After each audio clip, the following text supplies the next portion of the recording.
I hate the word should. Every should is contingent on your actual aim or purpose. If you want to have stronger bones, then you should consume calcium and lift weights. Freedom is the highest human value, like life, liberty, property. So I'm not here to tell anyone to buy Bitcoin. But when you ask me specifically, what can people do? What actions can people take to help shift the world from its current iteration of endless global conflict and mainstream media, fake news and propaganda and psyops? That would seem like something a civilized species would do. I hate the word should. I think you should use it very infrequently. Every should is contingent on your actual aim or purpose, right? Okay, if you want to have stronger bones, then you should consume calcium and lift weights, right? Okay, that's a good, useful word, useful use of the word should. Yeah. But if I just say you should eat calcium and lift weights, maybe not. Like maybe they don't want to do. It depends on what that individual wants to do. And I think, in my book at least, freedom is the highest human value. Like I think life, liberty, property, leave people alone, right? It's fine to make suggestions to people. If people want advice, that's fine. But I say all this to set up, I'm not here to tell you to buy Bitcoin. I literally have one tattoo and it's a Bitcoin tattoo. I got it when I was 30 years old. I have no other tattoos. So I'm very ideologically aligned with what Bitcoin represents, yet I am more aligned with human freedom. So I'm not here to tell anyone to buy Bitcoin. But when you ask me specifically, what can people do? What actions can people take to help shift the world from its current iteration of endless global conflict and mainstream media, fake news and propaganda and psyops? What can we do to tilt the world away from that and toward a world where people are telling the truth, working hard, respecting one another's life, liberty, and property, reduction of armed conflict, ideally the abolition of armed conflict? That would seem like something a civilized species would do.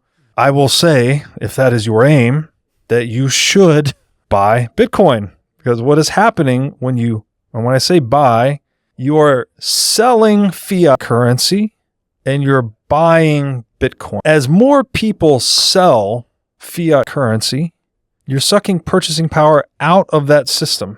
Purchasing power, which is again the fruits of your labor, if you will, is ultimately what's being harvested through the printing of money to fund all of the fake news, psyops, and warfare. The more people that sell fiat currency and move their purchasing power out of the military-industrial complex and into Bitcoin, and it doesn't have to be Bitcoin, by the way, it could be physical gold. You could also do the same thing with physical gold.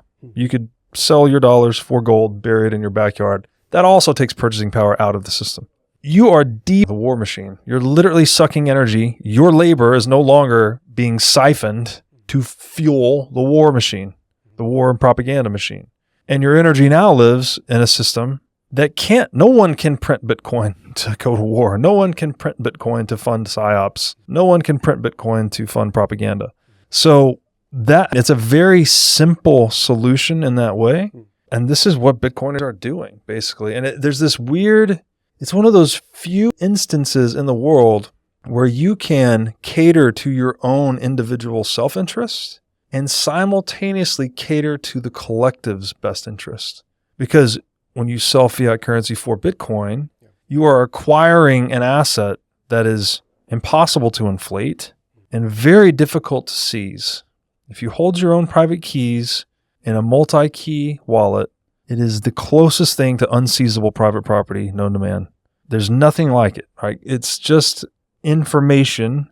And if it's just information, it could easily be seized or forgotten. There's a lot of risk with it. But if you do a multi-key solution, you're basically chopping that key into multiple pieces, and you can give it to a group of people. So say 3 of 5 or 2 of 3. And so that gives you redundancy plus full control over the asset. So you get this radically new custody model. And if you do that, so you've taken purchasing power out of the system, you own something that can neither be inflated nor easily stolen, that benefits your individual self-interest in that I now have a really strong form of private property in a world where private property is being rampantly violated through inflation, taxation, regulation, etc. So I've served my own interest by protecting myself, but I'm also serving the collective interest because I'm defunding the PSYOP propaganda war machine. And really, that is the answer. And this is what many Bitcoiners are doing is we call this dollar cost averaging. You're basically, the formula is very simple. Earn more than you spend. Save in things that cannot be counterfeited. We suggest Bitcoin, but it could also be physical gold. It could be silver. It could be whatever the thing is that you feel good about, but preferably something that cannot be counterfeited, right? You can't save in dollars because dollars can be counterfeited. You can't take the dollars out of the bank and put them under your mattress because those dollars can still be debased as the central bank expands the money supply. That is the formula, I think, for serving your own individual self-interest and the collective interest. And it's the only way, I think, that we're going to stop this military-industrial complex fiat war machine. There's no other way to do it. You're never going to vote like this.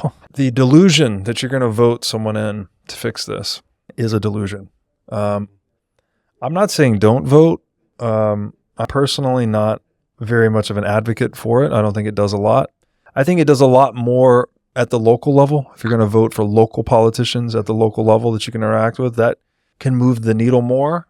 But casting a vote for U.S. president, for instance, where there's one ape to rule 330 million apes, I don't think that math checks out at all. I just think that's a scam systematically. I had RFK on the show last week. Okay, of all the guys you could vote for, I'd say probably vote for him. Maybe. I don't agree with all of his views, but it sounds like he's at least talking about some of the things that I think are important, right? He's talking about the Fed being a scam and things like that. So that's good just to have that conversation at that level. But I'm under no impression that voting RFK into office is going to fix these problems. It's sure as fuck not going to do that.